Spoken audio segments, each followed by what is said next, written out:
اچھا کاشی بھائی، وہ آپ ایک مینڈک کی کہانی سنا رہے تھے، آخر پھر اس کا کیا بنا؟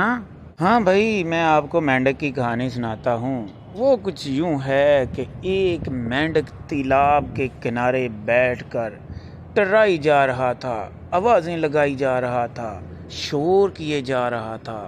رات کا وقت تھا، جانور سو رہے تھے، آرام کر رہے تھے، لیکن وہ تھا کہ شور مچائی جا رہا تھا، سب لوگ اس سے تنگ ہو رہے تھے۔ ایک مگرمچھ آہستہ سے قریب آیا اور اس نے کہا، ارے مینڈک میاں، کیوں ٹرائی جا رہے ہو، کیوں سر کھائی جا رہے ہو؟ تو مینڈک نے کہا، بھائی ایک پتھر کہیں سے ندی میں آ گرا اور میں ساتھ والی ندی میں گیا تھا اور اس پتھر سے میرا پاؤں کچلا گیا ہے، مجھے تو بڑی درد ہو رہی ہے بھائی۔ تو مگرمچھ نے کہا، بھائی کیسا مصیبت زدہ انسان ہے تو، لیکن اتنا ٹرا نہیں، شور نہیں کر۔ اسی طرح وہ پھر ٹرانا شروع ہو گیا، باز نہ آیا۔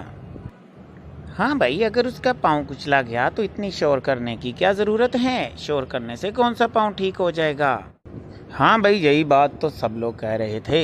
ادھر سے ایک دو مچھلیاں بھی گزری، انہوں نے بھی روکا، لیکن وہ نہ رکا۔ اور اسی طرح کچھ مینڈک بھی آئے، اور اسی طرح ایک سانپ گزرا ادھر سے، اس نے بھی کہا، ارے میاں معافی دے دو، کیوں سارا جنگل اور تالاب شور کر کے سر پہ اٹھا رکھا ہے؟ لیکن اس نے سانپ کی بھی نہ مانگنی۔ ایک کچھوا بڑا ہی سمجھدار اور سیانہ تھا، آہستہ آہستہ وہ اس کے قریب آیا۔ اس نے کہا، سنو میاں، ایک نصیحت ہے تمہارے لیے۔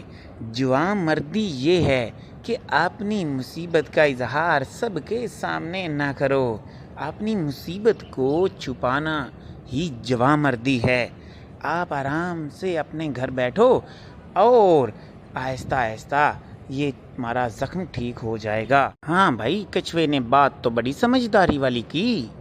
جی بالکل، کچھوے کی بات مینڈک کو سمجھ آ گئی، کیونکہ یہی تو شیخ سادی کا قول بھی ہے کہ مصیبت کو پوشیدہ رکھنا ہی جوان مردی ہے۔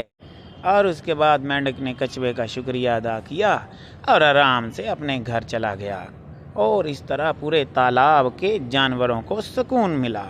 بھائی، اس مینڈک کی طرح کے کئی تو انسان بھی ہوتے ہیں، تھوڑی سی پریشانی سے پریشان ہو جاتے ہیں، لیکن جوان مردی واقعی یہی ہے کہ پریشان نہ ہوا جائے۔